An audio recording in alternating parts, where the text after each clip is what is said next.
पीताम्बराधरोण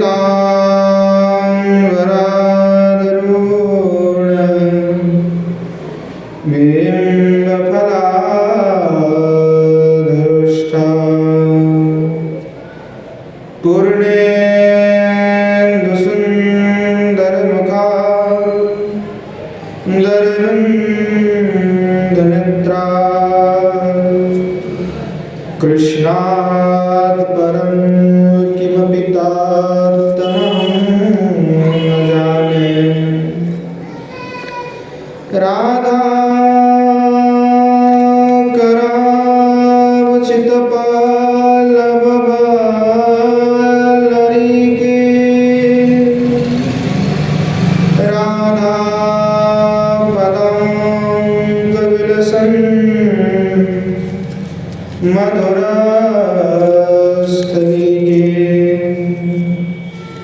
राधा यशोमुखरमत्तखगावलीके राधा विहार विपिने रमतां मनो मे विद्युल्यता विलसिता नृपमाङ्गकान्ति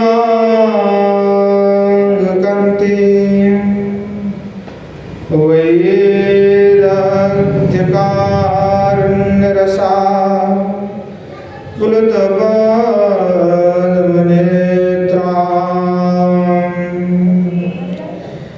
वृन्दावननवनिकुञ्ज रसिकतृष्णा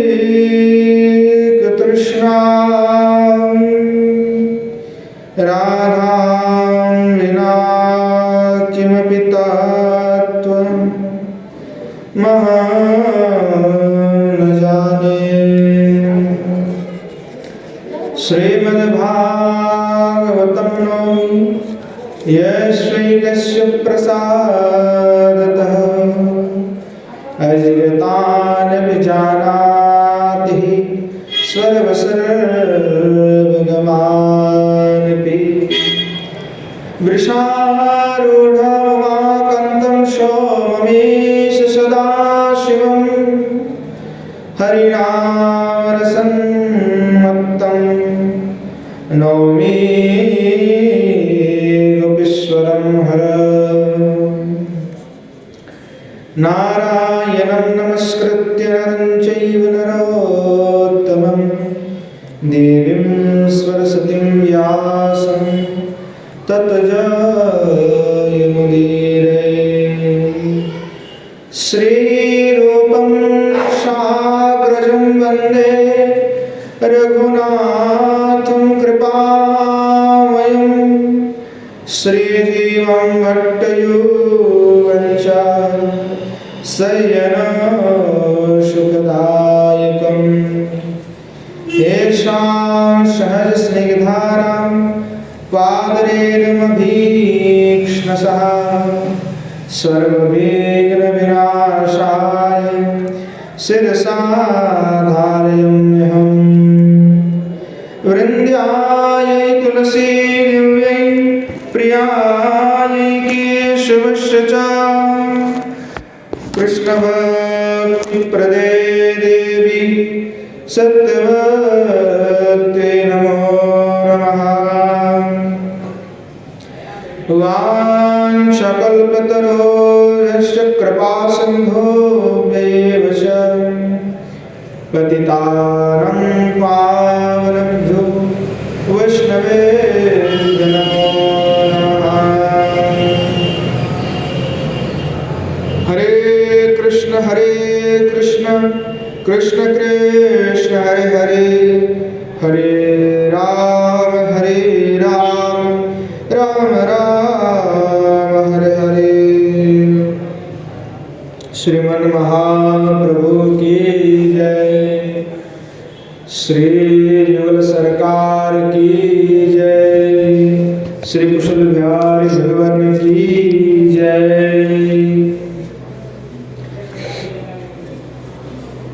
श्री मन महाप्रभु के असीम कृपा अनुकंपा से हम सभी लोगों के सत्संग में श्री आनंद सरस्वती कृत राधा रस सुधा नदी आस्वादन करने का परम सौभाग्य प्राप्त हुए हैं। और उस राधा रस सुधा नदी में हम सुधा का पान कर रहे हैं। श्रीमन महाप्रभु के अनुकंपा से अनुकंपित होकर के श्री गोस्वामीपाद राधामय हो चुके हैं। मानो बिजली का स्पर्श हो गया है। जैसे बिजली को कोई स्पर्श करे तो तुरंत झटका लगता है और उसके शरीर में तत्क्षण काल तक तड़ित विद्यमान रहता, तड़ित यानी विद्युत। वैसे ही श्री गोस्वामीपाद पूर्व में काशी में थे, तो काशी में मायावादी अद्वैतवादी होकर के विराजमान थे। तो कह रहे हैं कि जिनको किशोरी जी की कृपा मिले हैं, वो किशोरी जी तो साक्षात महाप्रभु ही हैं। महाप्रभु ही तो किशोरी जी की कांति और भाव को लेकर के ही प्रकट हुए हैं। तो किशोरी जी ही प्रवानंद सरस्वती पाद को गौर स्वरूप में ही कृपा कर रहे हैं, क्योंकि वे उनके नित्य किंकरी हैं। और प्रवानंद सरस्वती पाद को दुर्वासा ऋषि की भी अवतार कहा गया है। ऐसे तो किशोर जी की किंकरी रूप में भी वो विराजमान हैं, पर उनका दूसरा स्वरूप भी है कि दुर्वासा ऋषि के अवतार है।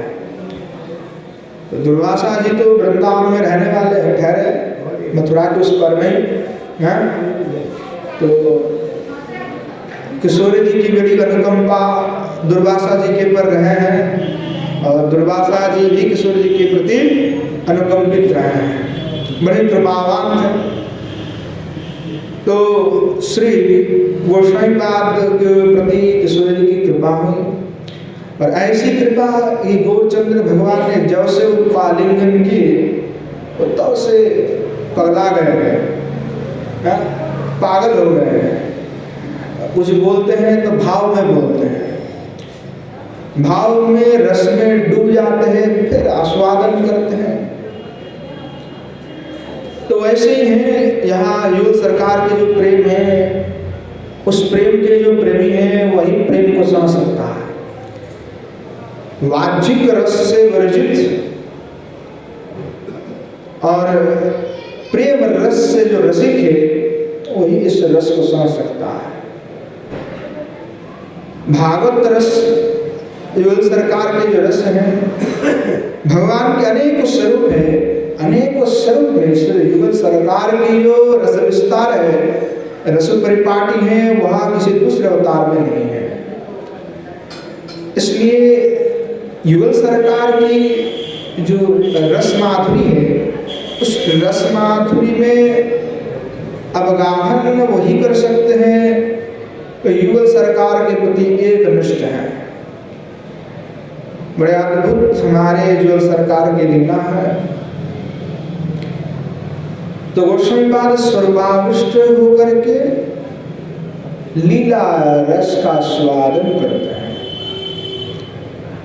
लीला रस का स्वादन करते भाव में तन्मय हो जाते हैं, फिर लीला का स्मृति का विराम हो जाता है। और यही सिलसिला जारी है कि विराम है पुनः स्मरण है, विराम भी है और पुनः स्मरण है। क्योंकि जो व्यक्ति खाएगा तो पूरा दिन खाते तो नहीं रहेगा, विराम तो देगा, फिर भूख लगेगा फिर खाएगा। तो इस लीला का स्मरण हो रहा है तो विराम भी हो रहा है। पर यह लौकिक जगत के भूख के भांति नहीं है, यह अमृत भी है और विष भी है। अर्थात विराम जब होता है तो वेदना होता है तो विष की भांति लगता है। मान लो इससे अच्छा है कि विष ही पी लेते तो अच्छा हो जाता। और जब लीला का दर्शन होता है तो बड़े आनंद होता है, तो लगता है क्या जीवन तो अमृत हो गया है। तो ये ऐसा प्रेम है।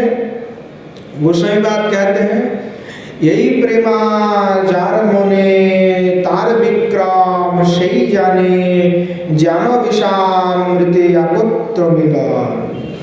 श्री चैतन्य चरितामृत में कविराज गोस्वामी बात जो है कह रहे, यही प्रेमा जार मोने तार विक्रम सही जाने, जिसके मन में हृदय में ऐसा प्रेम है वही इस प्रेम का विक्रम को जानते हैं। विक्रम यानी प्रताप, इसकी प्रताप, इनकी क्षमता कितना है वो तो वही जानते जो इस प्रेम के प्रेमी हैं, इस रस के रसिक हैं। वो कैसा है इस रस ये प्रेम, तो ज्ञानो विषामृत एकत्र मिलन, विष अमृत के मानो एकत्र मिलन है, ऐसा अद्भुत प्रिय है। गोस्वामी बाग वाले नित्य शुद्ध परिकर है, परंतु नित्य शुद्ध परिकर होने के बावजूद भी इस साधक रस का स्वादन कर रहे हैं। और हम जैसे जीवों को शिक्षा भी दे रहे हैं कि साधक दशा में हो तो कुछ ऐसा अनुभव तो तुम में होना चाहिए। अगर तुम जिंदगी भर भजन करते गए, ऐसा कोई अनुभव तुम्हारे में हो नहीं रहे, तो उसका मतलब तुम भजन में अभी लगे नहीं हो। भजन में लगोगे तो विराह होना अनिवार्य है, क्योंकि तुम प्रभु से दूर हो, और प्रभु से दूर हो इसलिए तुम्हें विराह होना चाहिए, क्योंकि तुम्हें साक्षात श्री ठाकुर जी के दर्शन नहीं हो रहे हैं, साक्षात तुम उनका दर्शन नहीं कर पा रहे हो, इसलिए तुम्हें विराह होना चाहिए, उत्कंठा होना चाहिए कि कब ठाकुर जी का दर्शन सानिध्य प्राप्त होगा। इसके लिए तृष्णा, इसके लिए उत्कंठा होना चाहिए। तो ये साधक में होता है, नित्य सिद्ध परिकर में नहीं होता है। इसीलिए नित्य सिद्ध परिकर होते हुए भी साधक रूप में इनका प्राकट्य हुआ। साधन रसा का जो रस है, क्योंकि हमने पूर्व में आस्वादन की कि सभी गोसाईवाद नित्य मंजरी है, परंतु सभी नित्य किंकरी मंजरी सखी ये चाहते हैं कि कैसा है साधन का रस, क्योंकि नित्य देह में जो रस, नित्य देह में तो हर समय भगवान के पास ही है, किशोर जी के पास, तो सेवा कर रहे हैं, परंतु वहां पर उत्कंठा नहीं होता है उतना। साधक देह में जो उत्कंठा होगा वो वहां पे नहीं होगा, वहां पे उत्कंठा है, परंतु प्रबल उत्कंठा, प्रबल तृष्णा नहीं है जो इस साधक में। तो इसीलिए जैसे भौम वृंदावन को श्रेष्ठ कहा गया है, वैसे ही भौम वृंदावन में वास करने वाले जो साधक है वो साधक श्रेष्ठ है, क्योंकि साधक इसका अनुभव करते हैं। तो इसीलिए सभी किंकरी मंजरी ये चाहते हैं कि हमें वृंदावन में या गौर मंडल में हमारा जन्म हो, हम साधक रूप में इस साधन रस का स्वादन करना चाहते हैं, क्योंकि साधन रस में जो आनंद है वो नित्य शुद्ध देह में नहीं है। इसीलिए गोसाईवाद नित्य शुद्ध परिकर होते हुए भी साधनामय चरित्र के द्वारा साधन रस का स्वादन कर रहे हैं, और हम जैसे जीव को शिक्षा दे रहे हैं कि साधन रस में ऐसे चमत्कार है। इसीलिए साधन रस में जब कोई रसिक हो तो ऐसे रसिक हो, उत्कंठा, तो स्वरूप जागृत जब तक नहीं हो जाता अपना, तब तक वो समझ में नहीं आता। साधन जो है उत्पत्ति होना चाहिए, साधन करके अपना स्वरूप को जागृत करना। हम कौन से स्वरूप के हैं? एक तो हमारे नवद्वीप के स्वरूप है और दूसरा वृंदावन के स्वरूप है। हमारे स्वरूप जो है दो है, एक नवद्वीप में है जो ब्राह्मण बालक के स्वरूप में है, और दूसरा जो है श्रीधाम वृंदावन में मंजरी स्वरूप में है। तो पहले प्रवेश जो है नवद्वीप में होता है, श्रीमन महाप्रभु के पास में है। महाप्रभु की वह साधक शरीर है, और साधक शरीर में ही योगपीठ के द्वारा जो है वहीं पे साधना करते हुए नित्य मंजरी के स्वरूप का चिंतन किया जाता है। तो हमारे लिए दो स्वरूप होते हैं, एक तो साधक स्वरूप, जो श्रीधाम नवद्वीप के है, और नवद्वीप में बैठ कर के ही योगपीठ में ही वृंदावन धाम की चिंतन किया जाता है। तो हमारे जैसे अधम जीवों का स्वरूप कैसे जागरण होगा? गुरुदेव जब कृपा नहीं करेगा तो गुरुदेव कृपा भी कर देते हैं, स्वरूप दे देते हैं, पर स्वरूप देने पर भी स्वरूप जागृत नहीं हो पाता। गुरुदेव के पास जाएंगे और कहेंगे कि गुरुजी हमें अष्टकालीन लीला स्मरण करना है, इस रस के रसिक होना है, तो गुरुजी कहेंगे ठीक है, तो हम लिख देते हैं। गुरुजी स्वरूप तो प्रदान कर देंगे कि तुम वैसे मंजरी हो, तुम्हारा उम्र ऐसा है, तुम्हारा स्वभाव ऐसा है, तुम्हारा कुंज ऐसे है, तो स्वरूप तो गुरुदेव दे देंगे, परंतु स्वरूप का क्या हम जागरण करा पाएंगे? जैसे नरोत्तम दास ठाकुर महाशय को उनको गुरुदेव ने स्वरूप नहीं दिया, तो स्वयं जो है स्वरूप को जगा लिए, स्वयं स्वरूप को प्राप्त कर लिए।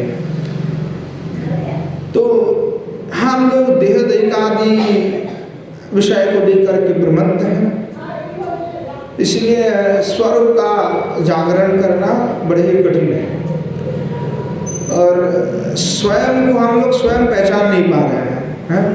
स्वयं के जो स्वरूप है, स्वरूप को हम भूल चुके हैं। आए थे तो भजन करने के लिए, परंतु विषय में भज गए हैं। सब कुछ बंधन छोड़ करके आए थे, पर यहीं पे आकर के फिर दोबारा अपने स्वरूप को पहचानने में गलती हो गया, यहीं पे आकर के फिर प्रपंच में फंस गए हैं, तो आना ही व्यर्थ हो गया। जब तक इस देह दैहिकादि के विषय का बंधन को नहीं छुड़वाया जाएगा, अपनी बुद्धि का परित्याग नहीं करेगा, अपना बुद्धि केवल जो है विषय में ही है, इसलिए स्वतंत्र बुद्धि को ही नष्ट करना पड़ेगा। हम स्वयं को भूल गए हैं, स्वयं को पहचान नहीं पा रहे हैं, इसीलिए राधा दासी का अभिमान हमें नहीं हो रहा है। जब तक राधा दासी का अभिमान नहीं हो जाता, तब तक स्वरूप की जागृत नहीं हो जाएगा, नहीं होगा। तो राधा दासी कैसा है? तो राधा दासी स्त्री का स्वरूप है, और वो लौकिक जगत की स्त्री की भांति नहीं है। दैहिक विषय इत्यादि मनोभाव से वर्जित है। उनकी केवल एक ही विषय है, किशोर जी की सेवा करना, चरण कमल की, एक ही उनका विषय है, इच्छा है, आशा है, दूसरी की अपेक्षा नहीं है कि केवल श्री किशोर जी के श्री चरण कमल की सेवा करना है। यही एक ही उनका अपेक्षा है, आशा है, प्रार्थना है, निवेदन है, इच्छा है। और भौतिक जगत में हमारे तो दुनिया भर के विषय है, तो इस दुनिया भर के विषय की जो स्वरूप है ये नहीं है। वो उस किशोर जी की किंकरी की बात हम कर रहे हैं, जिसमें केवल एक ही अपेक्षा है कि हम निकुंज में श्री किशोर जी की केवल श्री चरण कमल की सेवा करना चाहते हैं, दूसरा कोई भी सेवा, कोई भी विषय नहीं है। तो वह जो स्वरूप है स्त्री का स्वरूप है, परंतु इस दैहिक स्त्री से विवर्जित है, लौकिक स्त्री से विवर्जित है। तो जिनके हृदय में राधा दासी का भावना होगा, उनको इस संसार के समस्त विषय से वैराग अपने आप स्वतः हो जाता है, विषय की लेस मात्र उनमें नहीं रहेगा। तो ऐसे परम निष्ठा जब तक नहीं हो जाता, यह अभिमान नहीं होता कि मैं किशोरी की दासी हूं, मैं नहीं हूं, मैं किशोरी की दासी हूं। ऐसे अभिमान जब तक नहीं होगा, तब तक भजन की अनुभव नहीं आएगा। मन में हम जितने भी पूजा पाठ कर ले, जितने भी भजन कर ले, कुछ अनुभव नहीं आने वाले, क्योंकि अनुभव तो आएगा जब हम अभिमान करेंगे, जब हमें तृष्णा होगा, जब उत्कंठा होगा। ऐसे घंटी बजाया, लगाया, भोग हो गया, उसमें कोई अनुभव नहीं आने वाले, वो तो बस दिखावा है। वो हृदय से होगा जब, तब तो हृदय से उद्भुत कब होता है? जब उस पर पूर्ण से पूर्ण दिल लग जाएगा, हृदय लग जाएगा, एकांतिक निष्ठा, तो चित्त मन उनमें केवल किशोर जी का चिंतन, मन में किशोर जी की सेवा की भिन्न और कुछ नहीं आएगा। किंकरिया मंजरिया केवल ही सेवा प्रार्थना करते, किशोर जी आपकी श्री चरण कमल ही प्राप्त हो जाए, बस और कुछ नहीं चाहिए। अद्भुत प्रेम है उनका। गोसाईपाद कुछ दूसरे विषय में नहीं डूबे हुए, खाना वाना खाना भूल गए हैं। नित्यानंद प्रभु के चरित्र में आते हैं, नित्यानंद प्रभु अपने गणों के साथ कीर्तन कर रहे थे, तो कीर्तन करते करते 3 महीना हो गया, पता ही नहीं चला। जो है 3 महीना कीर्तन कर रहे थे तो पता ही नहीं चला 3 महीना कब बीत गया। कोई खाना कोई नहीं खाया, कोई कुछ नहीं, कीर्तन में आनंद में डूब गए। तो 3 महीना व्यतीत हो गया, 3 महीने बाद पता चला कि हाँ 3 महीना हो गया। तो कीर्तन रस में ऐसा आनंद है, जब डूब जाते हैं भजन में एक ऐसा आनंद है, जब डूब जाते तो भूख नहीं लगता, क्योंकि उस समय भूख केवल इस प्रेम का है, इस रस माधुर्य का। तो गोसाईपाद बैठे हैं तो कोई भूख नहीं लग रहा है, बैठे हैं तो लीला चिंतन में बैठे उस रस में डूबे हुए हैं, रस पान कर रहे हैं। तो किशोर जी से प्रार्थना कर रहे हैं कि केवल आपकी श्री चरण कमल में मुझे रख लो, और कुछ नहीं चाहिए। किशोर जी कोई विषय नहीं मांग रहे हैं, कोई ये नहीं कह रहा है कि किशोर जी हमें कुछ धन की प्राप्ति हो जाए, कोई सेठ साहूकार हमारे घर पे आ जाए, दान दक्षिणा करके जाए, ये सब नहीं मांग रहे, क्योंकि ये सब विषय है, ये तात्कालिक सुख है, कुछ देर तक रहता है फिर खत्म हो जाता है। धन पैसा सब नष्ट हो जाने वाले, सब कुछ नष्ट हो जाने वाले, केवल यही प्रेम ही रह जाएगा। प्रेम ही जोड़ के रखते हैं, इसीलिए प्रेम धन ही महाधन है, बाकी सब व्यर्थ है। तो पर जीव को समझ में नहीं आता, जीव यही विषय और प्रपंच में डूबे रहते हैं, उनको जितना भी समझाया जाए वो समझ नहीं पाते, और जो समझ जाते हैं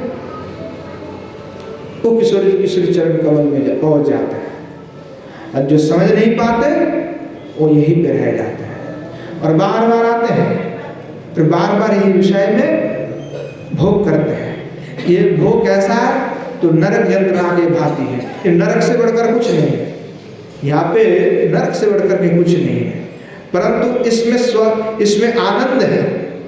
साधक में जब वो भजन में लग जाए तो उसको आनंद है, यहाँ नरक नहीं है, फिर यह अमृत तुल्य है। क्योंकि देवता भी चाहते कि हमें मानव जन्म प्राप्त हो जाए, क्योंकि इसी में ही एकमात्र ऐसा मौका है कि आप भजन कर सकते हैं, आपको कुछ अनुभव होगा, आप मन लगा सकते हैं।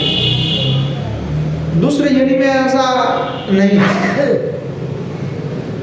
तो ऐसा परम अद्भुत कृपा को पाकर के भी जीव जो है भटकता है, उनको समझ में नहीं आता।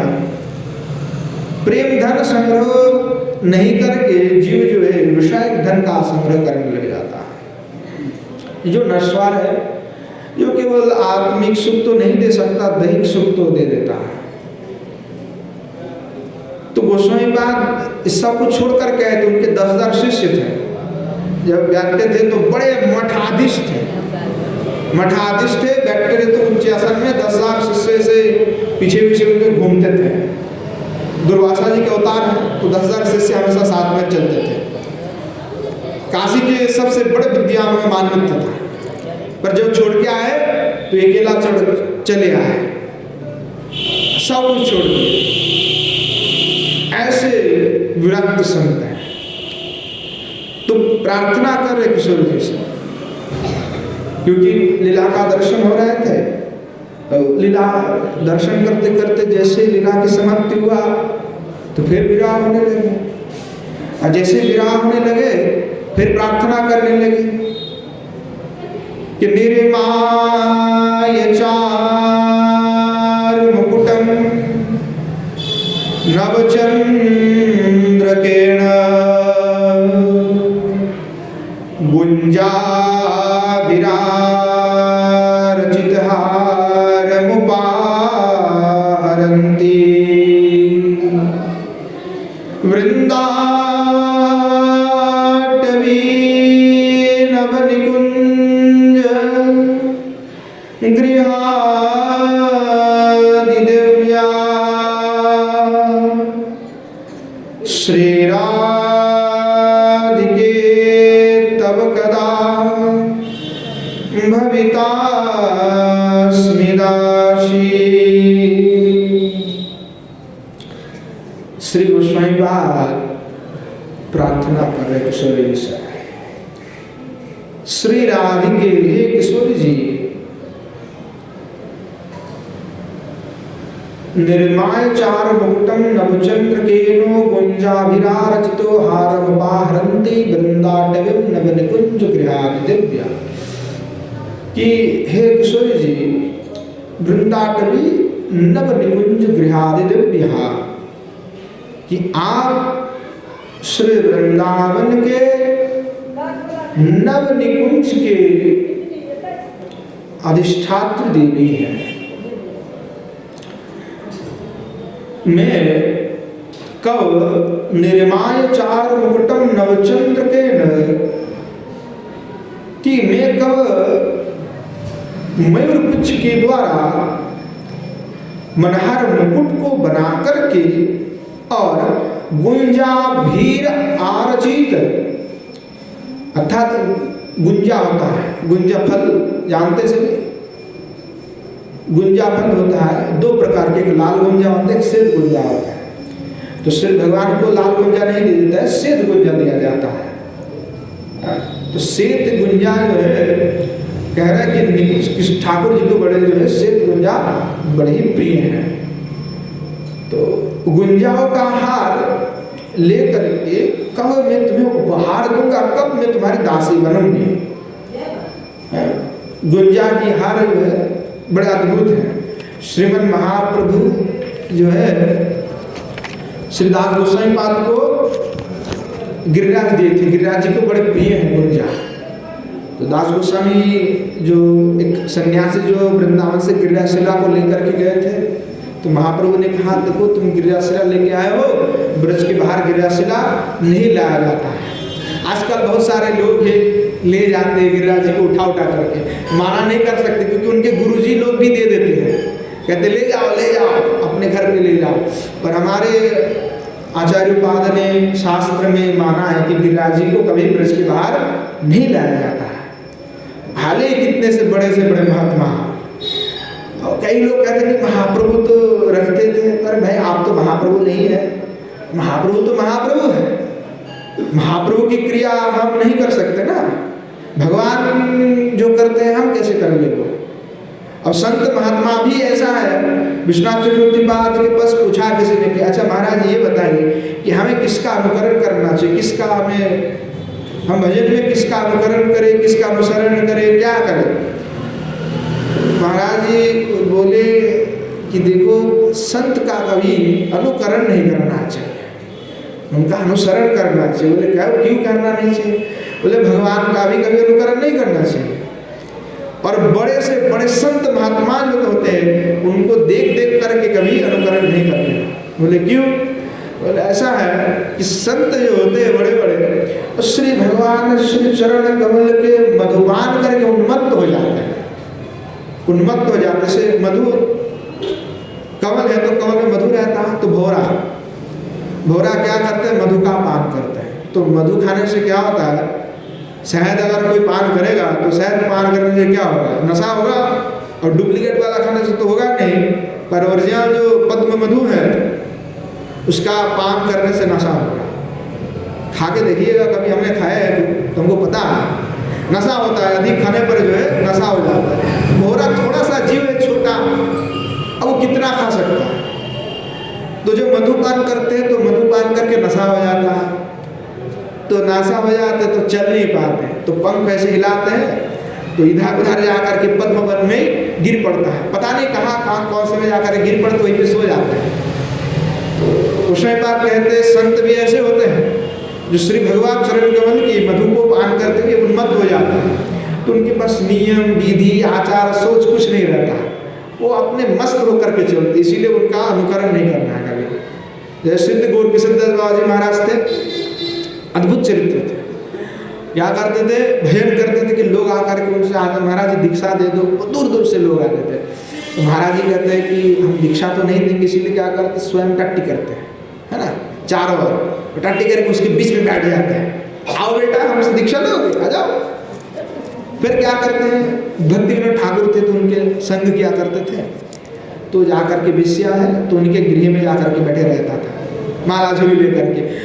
लोग कहते थे अरे महाराज जी वेश्या के घर में जाते हैं, तो महाराज जी को पूछे कि आप ऐसा क्यों करते हैं? अरे लोग को जो कहना है कहने दो ना, हम तो चाहते लोग हमारे पास माता है इसलिए हम करते हैं। अब हम भी ऐसा करने लग जाए ऐसे थोड़ी होने वाला, हमारे लिए तो सोच आचार विधि सब कुछ पढ़ना पड़ेगा। तो हम ऐसे भक्त तो है नहीं कि उनके रस में डूब गए हो। हाँ, किसी को गाली दे दे, फटकार लगा दे। शुद्ध चैतन्य दास बाबा जी महाराज थे, तो एक बार क्या हुआ, बाबा जी महाराज जो है बड़े अद्भुत चरित्र के थे, उनके निष्ठा बड़े अद्भुत है। तो वो एक बार जो है सिद्ध भगवान दास बाबा जी महाराज आए दर्शन करने के लिए श्री गौरचंद्र भगवान का। तो सिद्ध चैतन्य दास बाबा जी महाराज जो है झाड़ू लगा रहे थे मंदिर के, तो उनका नागरी भाव था। तो सिद्ध भगवान दास बाबा जी महाराज जो है कालना से दर्शन करने के लिए आए गौरचंद्र भगवान का। बाबा जी महाराज जो है झाड़ू लगा रहे और दूर से देखा कि वो हमारे बाबा जी महाराज आ रहे हैं। सिद्ध भगवान दास बाबा जी महाराज को ऐसे वैसे नहीं है, सिद्ध में एकदम प्रथम स्तर के सिद्ध है, अष्ट सिद्ध बाबा में एक सिद्ध बाबा है। तो बाबा जी महाराज को देखा और दूर से गाली देने लगे सिद्ध चैतन्य दास बाबा, हाँ तुम हमारे गौर को ले जाने के लिए आए हो, और ऐसे उल्टा सीधा गाली देने लगे। तो बहुत सारे लोग थे धामेश्वर महाप्रभु में, हाँ लोग तो पूरा एकदम बोले अरे सिद्ध बाबा को गाली दे रहा है, ये भी सिद्ध है वो भी सिद्ध है, अब दोनों ये इसको गाली दे रहे हैं। तो भगवान दास बाबा पास में आकर के बोले अरे सखी काहे तुम इतना क्रोधित हो जाते हो, अरे हम थोड़ी ना ले जाने के लिए आए तुम्हारे गौर को, हैं हम तो बस थोड़ा सा दर्शन करने के लिए आए थे। तो भी बड़े क्रोधित थे, तो दर्शन किए तो जाने के समय बोले अरे सखी मैं ये कह रहा था कि तुम्हारे गौर को थोड़ा संभाल करके रखो, हैं ये बीच बीच में मेरे पास भी जाता है कालना में, हैं तुम संभाल करके रखो अपने गौर को। तो ऐसा जैसे हाँ, तो और भी क्रोधित हो गए, हैं भगवान को गाली दी, खूब गौर भगवान को, हैं हमको छोड़ करके तुम दूसरे के पास जाते हो, हैं ऐसे। और सिद्ध महात्मा है भाई, ठाकुर जी के साथ वैसे संबंध है उनका, गाली दे दे क्या फर्क पड़ता है उनको। अब हम कृष्ण को जाए और गाली दे दे तो अपराध लग जाएगा, पर शुद्ध महात्मा उनके साथ तो भगवान का ऐसा खेल खेलते हैं।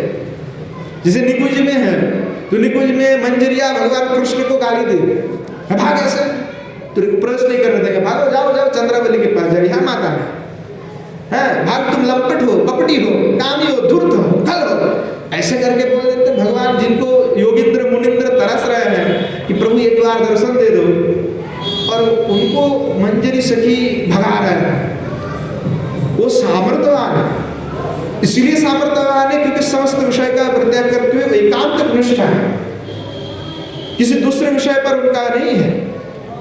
तो ये अद्भुत होते हैं संत का चरित्र महात्मा के, इसलिए उनका अनुसरण नहीं कर सकते, अनुकरण कर नहीं सकते, अनुसरण कर सकते।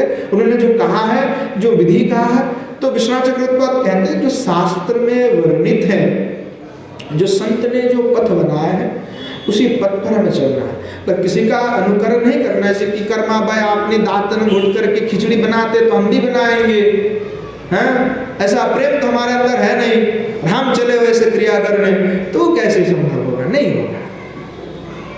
तो ऐसा तभी संभव है जब हम उस स्तर पे चलेंगे, जब तक स्तर में नहीं जाएगा तब तक वो संभव नहीं है। इसलिए बड़े ध्यान रखना है।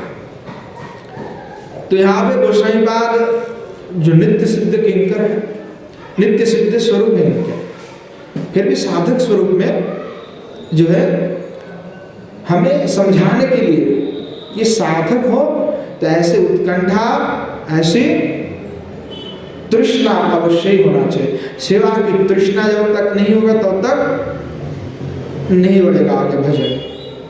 तृप्ति नहीं होना चाहिए, साधन में तृप्ति नहीं होना चाहिए। लोग सोचते कि मैंने 16 माला कर लिया, मैं तृप्त हो गया, आज बहुत कर लिया, तो तृप्त नहीं होना है।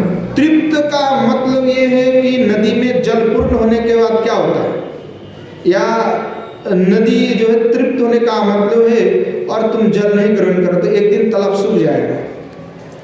जब गर्मी का समय आएगा तो नदी भी सूखने लगता है, तालाब भी सूखने लगता है, क्योंकि उसमें जल नहीं आता। तो तृप्ति का मतलब है कि आपने उसको बांध लिया। अतृप्त का तात्पर्य है कि जितना भी आए आपके अंदर आते गए, आप कभी परिपूर्ण नहीं होने वाले। तो जब भजन करते हैं तो कोई समझता है कि मैं पूर्ण हो गया, बस खत्म हुआ, भजन में आगे नहीं बढ़ पाएगा। इसीलिए अतृप्ति है भजन का उद्देश्य। हम युगल सरकार की कितनी भी सेवा क्यों ना कर ले, हम कभी तृप्त नहीं होंगे, हमें और करना है, हमें संतुष्टि नहीं चाहिए। अगर विषय लोग क्या होते हैं, कुछ मांग लेते, मांग मिल गया तो संतुष्ट हो जाते हैं। इसीलिए हम विषय नहीं मांगेंगे, हम तो प्रेम धन मांगेंगे जिससे हमारी तृप्ति ना हो। तो गोस्वामी पाद जो है अतृप्त है, इसीलिए इतने जो कहे, इतने सेवा मिले, इतने निकुंज में उनका प्रवेश है, फिर भी क्या कह रहा है कि हमें सेवा मिले। किशोर जी की कब ऐसे सेवा मिलेगा, कब मिलेगा? तो सेवा तो मिलना तय है। तो सिद्ध स्वरूप में जो है अभी उनको लीला का स्फूर्ति होने लगे।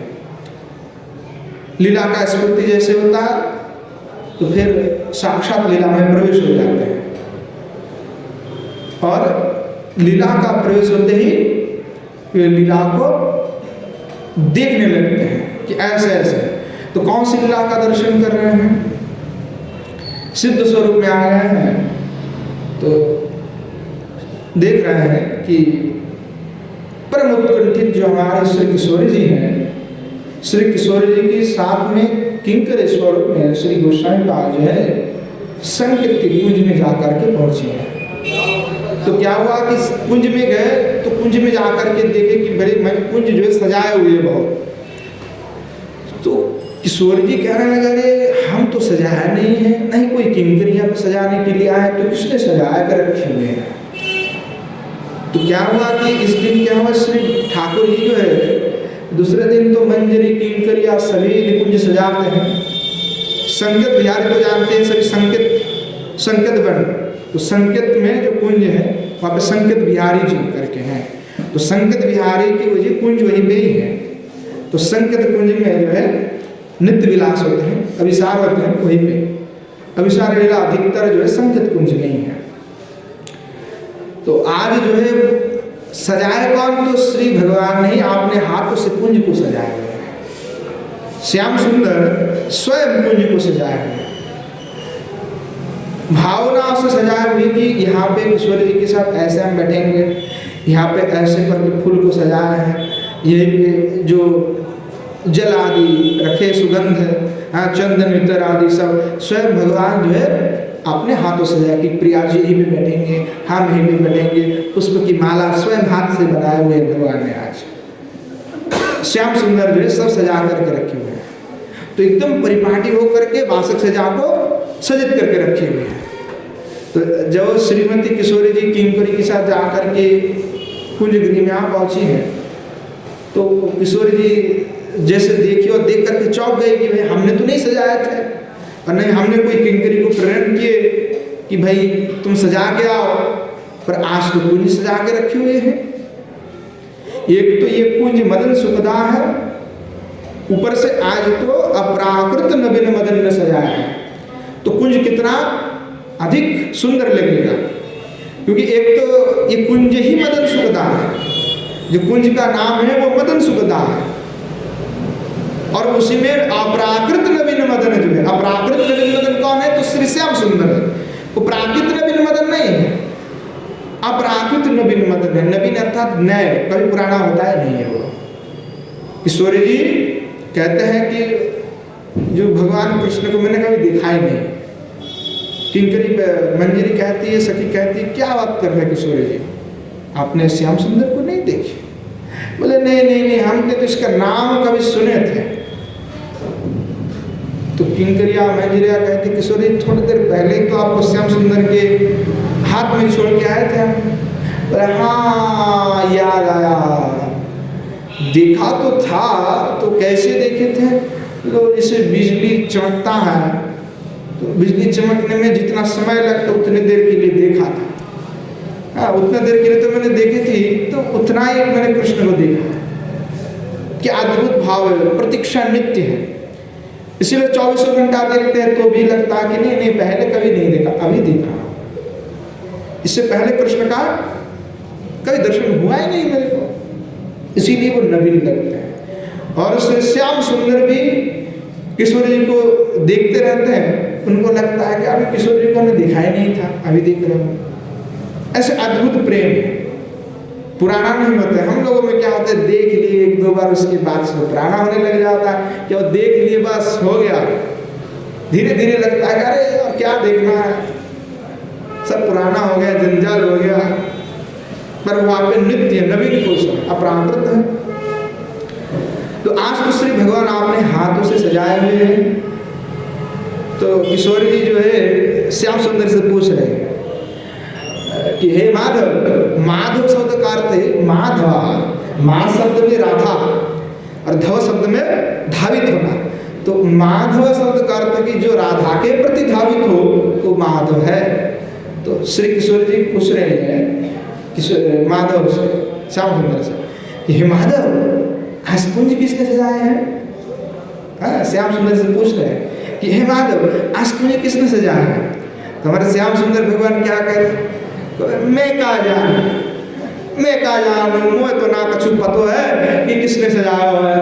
हमारे किशोर जी कह रहे हैं नहीं, सही बताओ कि कौन सजाया? कोई हमने तो कोई सखियों को ना भेजवा। हाँ, तो श्याम सुंदर जो कह रहे हैं कि नहीं, हमने तो नहीं सजाया है, तुम ही जानो, तुम्हारे कुंज तो हमारे है नहीं। हाँ, कुंज तो आपकी, तो आप ही जानो कि कुंज कौन सजाया, हमको क्या पता। हाँ, तो कहने लगे कि किशोर जी कि तुम ही ने सजाया है मुझे लगता है, तो ये मुझे नहीं लगता किसी और ने सजाया है, तुम्हारे काम है। इतने सुंदर तो तुम ही सजा सकते हो, क्योंकि हमारे किंकरी मंजरी कैसे सजाती है वो तो मुझे पता है। हाँ? बड़ा अद्भुत है, उटपटांग सजाते हो तुम, कभी कभी उल्टा सीधा भी हो जाते सामान। सजाना तो बहुत अच्छा है, पर यह है कि तुमने बहुत परिश्रम किए हैं कि मैं आऊँगी सोच करके तुमने बड़े ही परिश्रम किए हैं। तो मुझे लगता है कि मेरे साथ, तुम्हारे साथ जो है मुझे भी हाथ बटाना चाहिए था कि कुछ कुंज में सजाने के लिए। तो श्री ठाकुर जी जो है बड़े खुश हुए, प्रसन्न हुए कि किशोर जी बड़े आज प्रेम की बात कर रहे हैं। दूसरे दिन तो बाध्यता दिखा करके चले जाते हैं। जो सजाए रखे कुछ करे तो किशोर जी कहते नहीं हम चल रहे हैं, हम तो अपने गृह में चल रहे हैं। बामनिता का प्रदर्शन कर देती है। पर आज जो है किशोरी जो है बामनिका प्रदर्शन नहीं कर रही है। आज थोड़ा सा ठीक है हृदय कि अधिकतर किशोरी जो बामनिका प्रदर्शन कर देती है। तो आज जो है दोनों की चित्त परस्पर विगलित है। तो कविराज गोस्वामी पाद लिखते हैं कि चोरी गोपीर मनोरथे मन मथोर मन मथे नाम धरे मदन मोहन।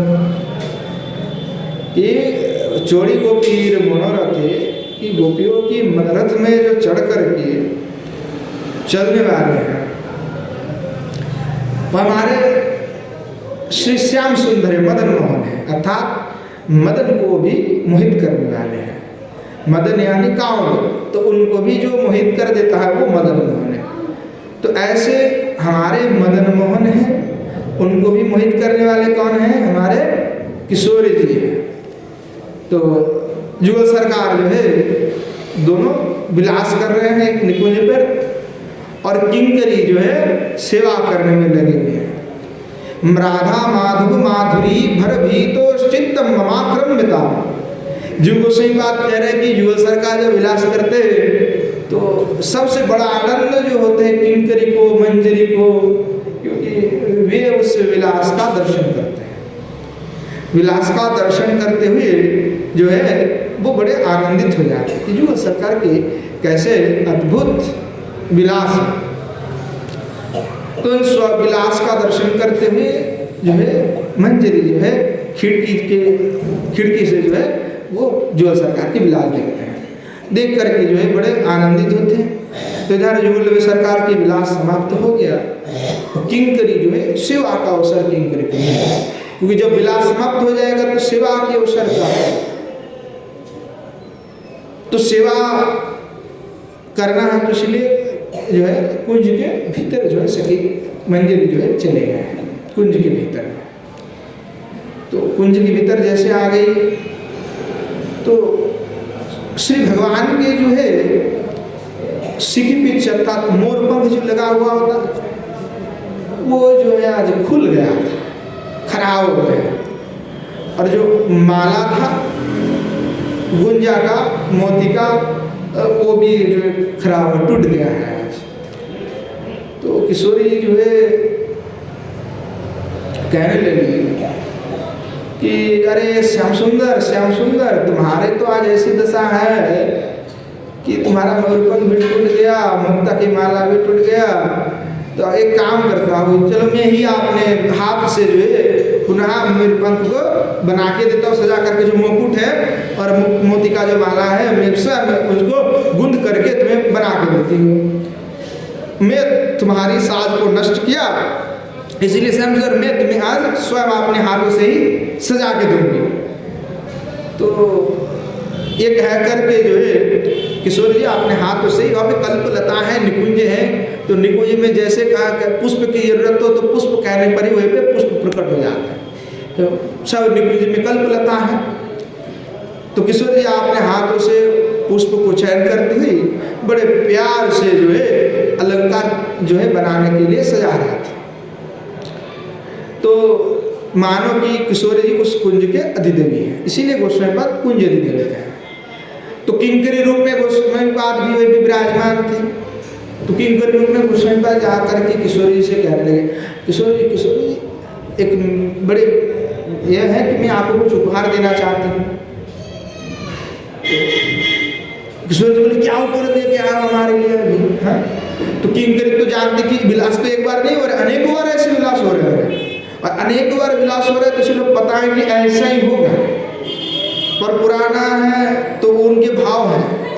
तो कह रहा है कि किशोरी पहले से किंकरी ने जो है मयूरपंख बना के रखे हुए मुकुट और गुंजा से जो है माला बना के रखे।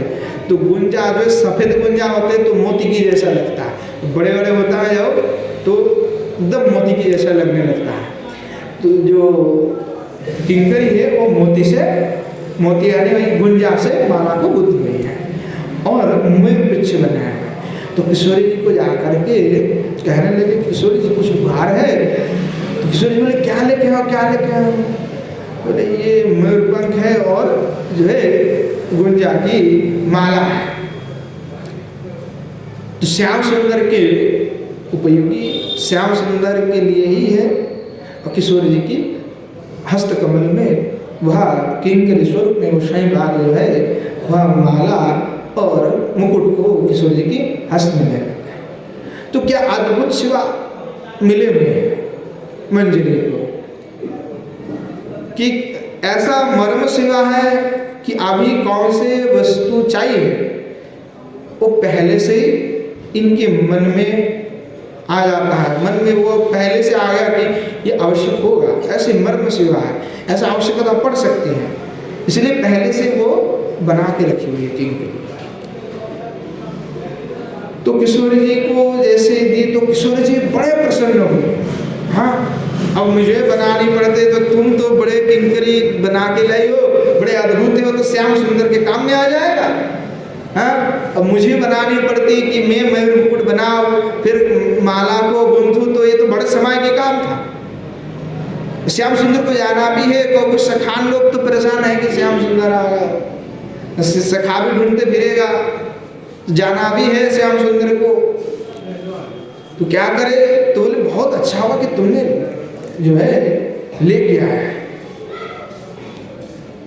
तो किंकरी जो क्या करते, जो निकुंज में किसी जुगल सरकार विलास कर रहे हैं, दर्शन कर रहे हैं, तो थोड़ा परिश्रम तो जो दूसरे सेवा कर रहे हैं किंकरी अनेकों, तो तुरंत जाकर के क्या करते, मयूर पंख आदि लेकर के तुरंत बना लेते हस्त से, त्वरित गति से बना करके किशोर जी की हस्त कमल में अर्पण कर दिए। किशोर जी बड़े प्रसन्न हुए, हाँ क्या अद्भुत बनाए तुमने, तो हम भी ना बना सके।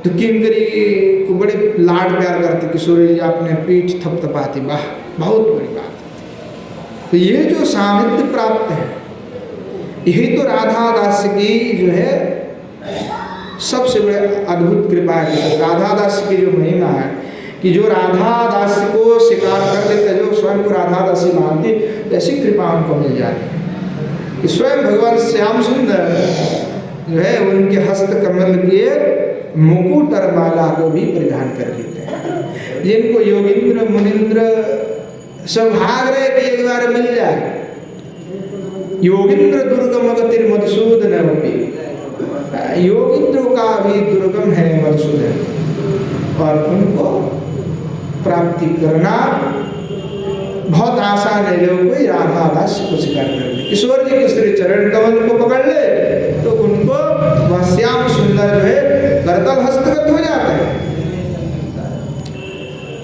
तो दोनों वस्तु को पा करके किशोर जी बड़े प्रसन्न हैं, मंजरी की पीठ थपथपा रहे हैं कि वाह वाह वाह, तुमने बड़ी बात की है, बड़े अच्छा है। तो वो लेकर के श्री श्याम सुंदर के पास किशोरी कहते कि देखो तुम्हारे लिए मुकुट है और गुंजा माला है, तो यह लोग तुम्हारे लिए तो हमारे किंकरी मंजरी ने बना करके दिए हैं। तो साक्षात जो है कृष्ण का सेवा नहीं करती मंजरी, ये नहीं कहेंगे हम कृष्ण के पास चले जाए, नहीं नहीं नहीं नहीं, हम तो किशोर जी के पास ही जाएंगे, हमें श्याम सुंदर से मतलब नहीं है, हमें किशोर जी से मतलब है, हम किशोर जी की सेवा करेंगे, अनुगता तो हम किशोर जी की है, तो श्याम सुंदर की बात को नहीं सुनने वाले। जैसे सखियावती अष्ट सखी, तो सखियों में क्या भाव है कि वो कृष्ण का भी बात मान लेती है कभी कभी, और कभी कभी किशोर जी की पक्ष में बात करती है, तो दोनों पक्ष में बात करती है। अष्ट सखी जो है वो कभी कभी किशोर जी के भी फटकर लगवाते हैं, कभी कभी ठाकुर जी को भी लगवाते हैं, तो वो सब महाभावती हैं, तो इसीलिए जो है दोनों के पक्ष में है। पर मंजरी और किंकरी ये सब केवल किशोर जी के पक्ष में है, वो कभी भी कृष्ण के पक्ष में नहीं आते। भाले सखिया जो है कृष्ण का पक्ष ले ले कभी कभी, परंतु मंजरिया किंकरिया सहचरिया एक ही जो है कृष्ण के पक्ष लेगा ही नहीं। वो कहेगा कि हम तो किशोर जी के हैं, उन्हीं के ही अनुगता, हमें कृष्ण से कोई मतलब नहीं। तो ये अद्भुत जो निष्ठा है राधा दास का, वो मंजरी में है। इसीलिए मंजरियों का किंकरियों का बड़े महिमा है। इसीलिए गोस्वामी बात कह रहे हैं कि जो किशोर जी की प्रियतमा मंजरी है, उस मंजरी के अनुगत्य में ही मैं एकमात्र सेवा करना चाहता हूँ, और कुछ नहीं, क्योंकि वह सेवा का परिपाट्य जानती है, सेवा की परिपाट्यता सीखने पड़ती है कि निकुंज में क्या क्या सेवा करनी है, क्या क्या सेवा है, वो कौन बताएगा, हमें तो कुछ पता ही नहीं है। तो जो नित्य सिद्ध मंजरी है उनके अनुगत्य में सेवा सीखनी होगी। सेवा सीखने के बाद ही निकुंज में हमें किशोर जी प्रवेश करने का अधिकार दे देगा, तब हमें सेवा करने का भी मौका मिलेगा। तो गोस्वामी पाद को बड़े आनंद आया कि किशोर जो आपने हाथों से बनाया है श्याम सुंदर को किशोर जी ने पहना है।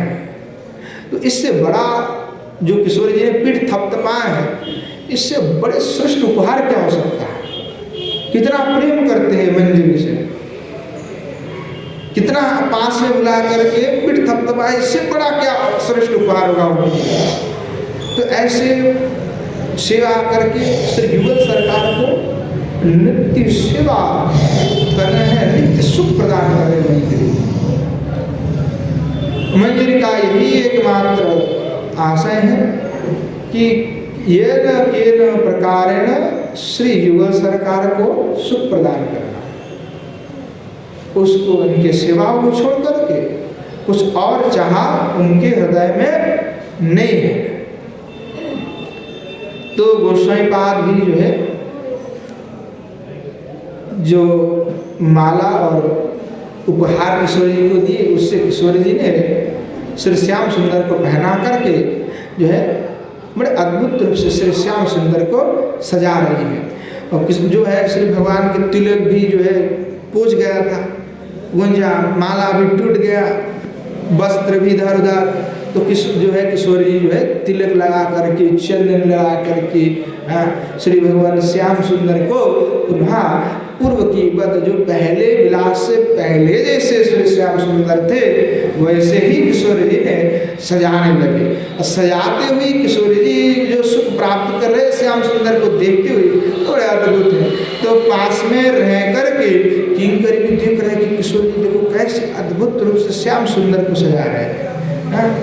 तो ये जो सेवा करती हुई जो राधा दासी को जो दर्शन प्राप्त हो रहा है, जो सेवा सुख प्राप्ति होता है, दर्शन प्राप्ति हो रहा है, इससे अद्भुत और क्या हो सकता है, और क्या चाहिए साधक को। तो इस रस का अनुभव वही रसिक करते जो इस रस में डूबा, क्या आनंद है। जो कोई चिंतन करता है तो क्या आनंद आता है। युवा सरकार की ऐसी सेवा। तो गोस्वामी पाद इसलिए प्रार्थना कर रहे किशोर जी से कि हे किशोर जी, श्री राधिके तब कदा भवितास्मितासी, कि मुझे ऐसा कब सौभाग्य प्राप्त होगा कि मैं ऐसे उपहार लेकर के आपको दूंगी, आप मुझे कब कृपा करेंगे और कब मैं आपकी दासी बनूंगी। कदा कब ऐसा मुझे प्राप्त होगा, ऐसी सेवा करने की मौका मुझे मिलेगी। तो क्या अद्भुत है, हम तो दिन में भी एक बार प्रार्थना नहीं करते ऐसे, तो हमें कैसे मिलेगा सेवा।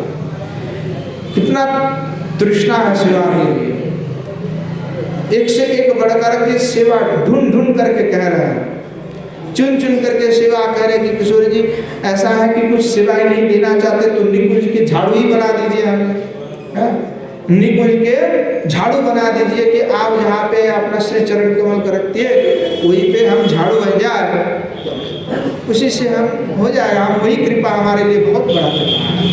आपके श्री चरण कमल के स्पर्श पाएंगे तो उससे बड़ा क्या हो सकता है।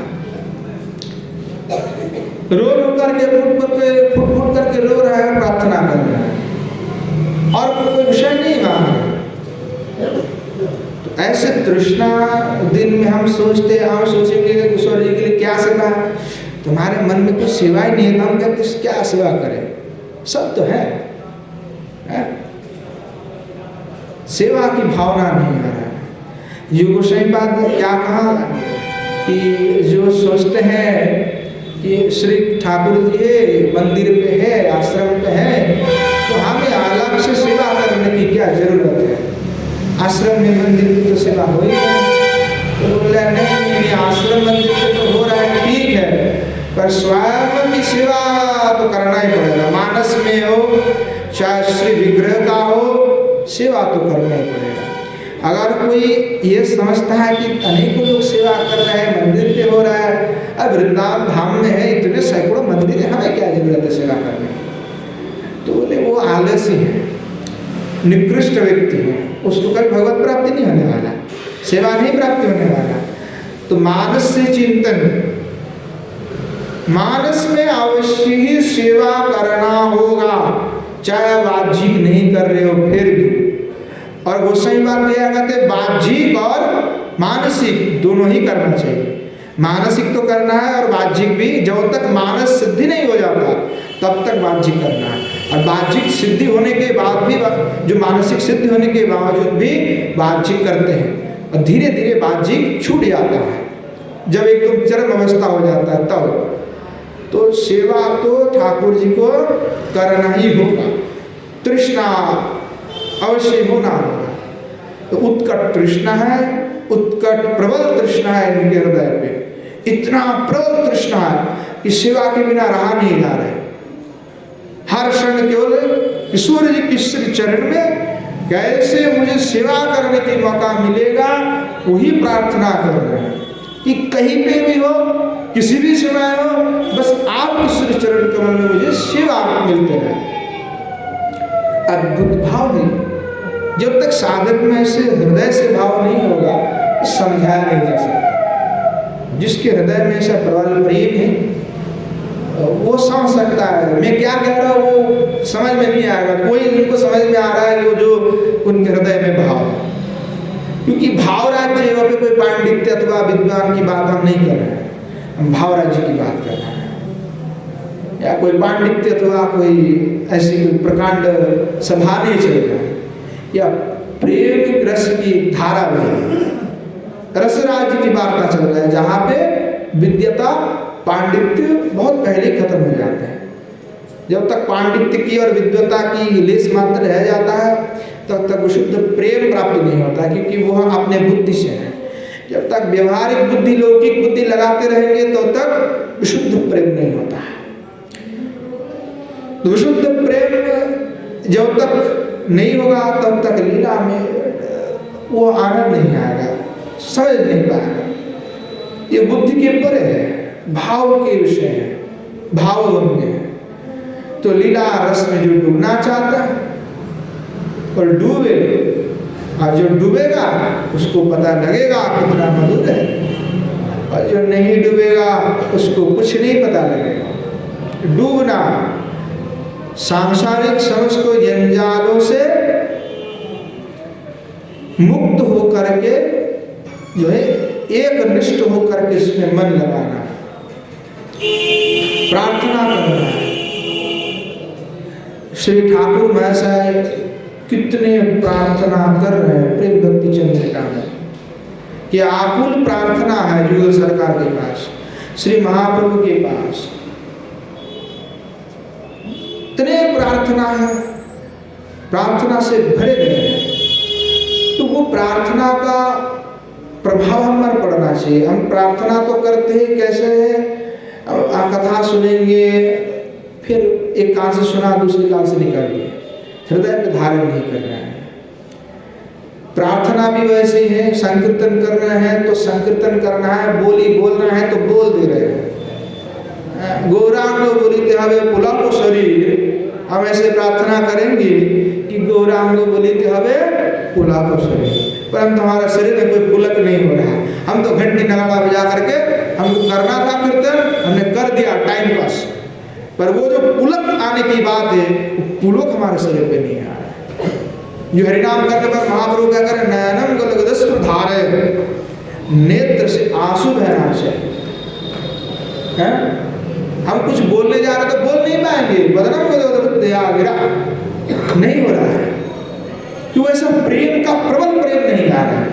तो जब तक प्रबल प्रेम नहीं आएगा, जैसे होता है नदी में बाढ़ आ जाता है, नदी में जब ऐसे जल भर जाता है तो जो बांध बना के रखते हैं उसको ऊपर से जल बहने लग जाता है। तो प्रबल प्रेम जब होता है तो संसार हमें बांध के रखे, एक बाढ़ की तरह बांध, वो हमें लगने ही नहीं दे रहा है। इसीलिए गोस्वामी पाद कह रहे हैं कि वेदादि दुराधिगम्य प्रेम जो है, वेदादि समस्त शास्त्र पुरुष पार है। जब तक इस संसारिक प्रपंच में फंसे रहोगे तब तक प्रेम रस का आस्वादन नहीं हो पाएगा। तो प्रेम रस जो है वो जब तक उमड़ेगा नहीं, जब तक उथलेगा नहीं, तब तक वो जो बांध है उसको लंघेगा नहीं, तब तक वो काम नहीं बनेगा। तो प्रबल प्रेम होना चाहिए। हमें प्रभु का दर्शन नहीं हो रहा है तो इसलिए रोना चाहिए। हम रोते हैं दिन में बार, क्या हमारे में ऐसे अनुभव होता कि ठाकुर जी का दर्शन नहीं हो रहा है इसलिए मर जाना चाहिए, हमें मृत्यु होता है। जैसे कृष्णदास गौरांग गोस्वामी थे तो वो कृष्णदास बाबा थे, शुद्ध बाबा, तो उनको दर्शन नहीं होते थे तो वो सोच रहे कि किशोर जी की कृपा नहीं हो रहा है, तो गले में पत्थर बन करके ही राधा कुंड में डुबकी लगा गए। सुनी उनकी बात महाराज जी, तो वैसे अद्भुत है उनकी कि नहीं मिल रहे हैं तो मर जाएंगे। कई ऐसे संत महात्मा के जीवन नहीं हुए कि यमुना जी में कूदने के लिए गए पत्थर बन के, कि किशोर जी का दर्शन नहीं हो रहा तो जीवन व्यर्थ है, ठाकुर जी का दर्शन नहीं हो रहा तो जीवन व्यर्थ है। और हम क्या करें, रोज खा रहे पी रहे सब कुछ कर रहे हैं, पर वैसे प्रबल प्रेम नहीं हो रहा है और वैसे उत्कंठा भी नहीं हो रहा। जैसे इस जगत में क्या होता है, एक स्त्री दूसरे पुरुष से प्रेम करते, एक पुरुष दूसरे स्त्री से प्रेम करते, लड़का लड़की। तो जब नहीं मिलते तो ये सोचता है कि हमारा जीवन दे देंगे, मर जाएंगे, होता है ना, ये सब लौकिक है, वो सही बात कह रहे हैं। इससे बड़ा कोई संसार में उदाहरण नहीं, उदाहरण है देने जाएंगे सबसे बड़ा उदाहरण है। तो जैसे प्रेम करते लौकिक प्रेम है, पर उसके लिए भी लोग जीवन को दे देते हैं, तो जीवन देने की बात है। तो ये ठाकुर जी से प्रेम हो जाए, ये तो लौकिक प्रेम है, भौतिक प्रेम है, तब भी इतना प्रेम का अनुभव होता है। और ठाकुर जी से प्रेम करते तो यहाँ पर कुछ अनुभव नहीं होता। अगर किसी व्यक्ति से हम प्रेम करते हैं तो कुछ यहाँ पर अनुभव होता है, अवश्य ही होता है। कोई संबंध भी जोड़ के रखे हुए तो वो हमारे साथ जब संबंध टूट जाए तो ये भी कुछ होता है, अनुभव होता है, सबको पता है होता है। पर ठाकुर जी से संबंध नहीं जोड़ रहा है अथवा ठाकुर जी का दर्शन नहीं हो रहा है तो क्या यहीं पे कुछ अनुभव हो रहा है, हृदय पे कुछ चोट आ रहा है? नहीं आ रहा। तो नहीं आ रहा है इसका तो प्रेम हुआ ही नहीं। अगर प्रेम होता तो चोट लगता और अनुभव होता, तड़प होता, पीड़ा होता, पर हो नहीं रहा। इसका मतलब हमने ठाकुर से प्रेम किया ही नहीं। तो इसीलिए प्रेमी बनो, प्रेम करो, तभी प्रेम का अनुभव होगा।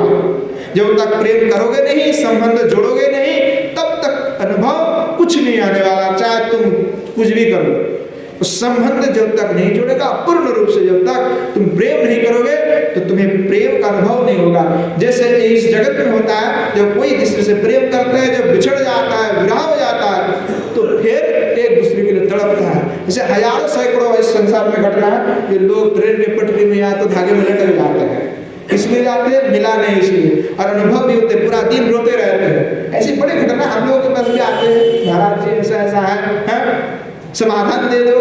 तो बहुत विचित्र घटना है, पर ठाकुर जी से तो प्रेम करके देखो, ऐसा अनुभव क्यों नहीं होता? ऐसा क्यों नहीं होता कि नहीं मिलेगा तो ठाकुर जी हमारा हृदय क्या होगा, हम मर जाएंगे? वो तब होता जब प्रेम करोगे। प्रेम करना है, जब प्रेम करेंगे तब वो अनुभव होगा। भजन के अनुभव अगर नहीं हो रहा है, कुछ फीलिंग्स नहीं आ रहा है, तो इसका मतलब है कि भजन जो हम कर रहे हैं वो सही से ढंग से नहीं कर रहे हैं। इसीलिए श्रद्धा वृत्ति के साथ रो रो करके, वो सही बात कह रहे हैं, रोने में शर्म आता है तो दरवाजा बंद करके रो, कोई नहीं देखने वाला, दरवाजा बंद करके कुंडी लगा करके रो, श्री ठाकुर जी के चरण में तुम्हारे ऊपर कृपा अवश्य होगा। वो कृपा अनिवार्य है, क्योंकि किशोर जी इतने दयालु है, इतने कृपालु है, इतने करुणा है उनमें कि वो अवश्य ही कृपा करेंगे। कृपा करके निकुंज में अवश्य ही तुम्हें सेवा देंगी, क्योंकि किशोर जी तो करुणामयी है।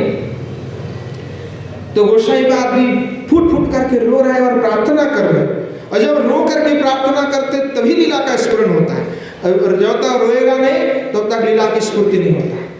तो रो रहा है प्रार्थना विरह में, तो तभी जाकर के विरह में इतना है डूब गए कि एकदम मन तन्मय होकर के लग गए, अब तत्क्षणात लीला का दर्शन होने लगते हैं। आज समय हो गया है, तो आज यहीं पे हम रखेंगे। आगे श्री गोसाईपाद जो है विरह दशा में आगे पुनः जो लीला दर्शन कर रहे थे, लीला के दर्शन से आनंद भर जाता है। तो लीला के जैसे विराम आ गया, फिर दोबारा से प्रार्थना करने लगी, कब ऐसा होगा कि मैं आपके दासी बनूंगी, आप मुझे कब कृपा करोगे कि मैं सेवा कर पाऊंगी निकुंज में। तो आगे भी श्री गोसाईपाद को जो है लीला दर्शन होगा, और वो अद्भुत अद्भुत सेवा कर रहे हैं। विरह जब हो रहा है तो साधक रूप में भी वो क्रंदन कर रहे हैं, तो हम आगे उसका आस्वादन करेंगे। आज यहीं पे विश्राम देते हैं। जय जय श्री राधे श्याम निताय गौर हरि बोल। श्रीमन महाप्रभु की जय, श्रीमन महाप्रभु के समस्त पार्षद वृंद की जय, श्री नवद्वीप धाम की जय, श्री युगल सरकार की जय, उनके समस्त पार्षद वृंद की जय, श्री गिरिराज गोवर्धन की जय, श्री